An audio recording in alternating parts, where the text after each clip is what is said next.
Halo semuanya, sebelumnya kalian tahu nggak apa itu pasar modal? Pasar modal adalah tempat bertemunya perusahaan yang membutuhkan dana dengan investor yang ingin menyalurkan dana.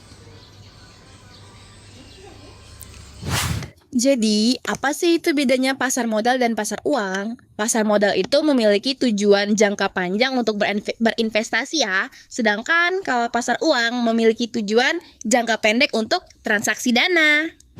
Seberapa penting sih pasar modal saat ini? Sangat penting sebagai pendanaan pemerintah maupun perusahaan, membuka lapangan pekerjaan, membantu perekonomian, dan berinvestasi untuk masyarakat. Lalu, apa saja instrumen-instrumen yang terdapat dalam pasar modal? Yang pertama ada obligasi, yang kedua saham, 3 reksadana, 4 derivatif, 5 ETF, dan 6 sukuk.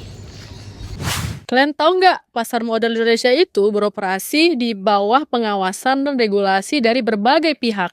Dan apa aja sih lembaga-lembaga atau pihak yang menaungi pasar modal? Yang pertama itu ada OJK atau Otoritas Jasa Keuangan. Dan yang kedua itu ada BEI atau Bursa Efek Indonesia. Dan yang ketiga itu KSEI atau Kustodian Sentral Efek Indonesia. Dan yang keempat itu ada KPEI atau Clearing Peminjaman Efek Indonesia.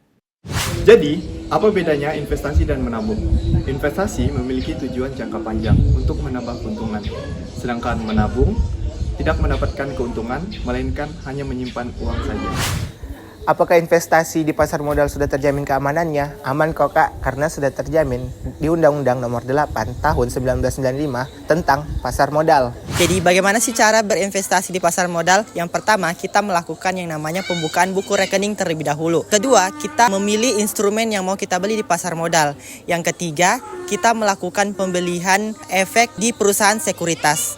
Yang keempat, kita melakukan yang namanya pengelolaan dan memantau investasi secara berkala. Terus apa sih manfaat dari kita berinvestasi? Yang pertama, kita bisa mendapatkan keuntungan dari capital gain, dividen, dan obligasi bunga. Yang kedua, kita bisa melindungi kekayaan kita dari inflasi. Yang ketiga, kita bisa mendorong pertumbuhan ekonomi. Dan yang keempat, kita bisa mencapai tujuan keuangan yang sudah kita tetapkan. Sekarang bagaimana? Sudah tertarik belum untuk berinvestasi?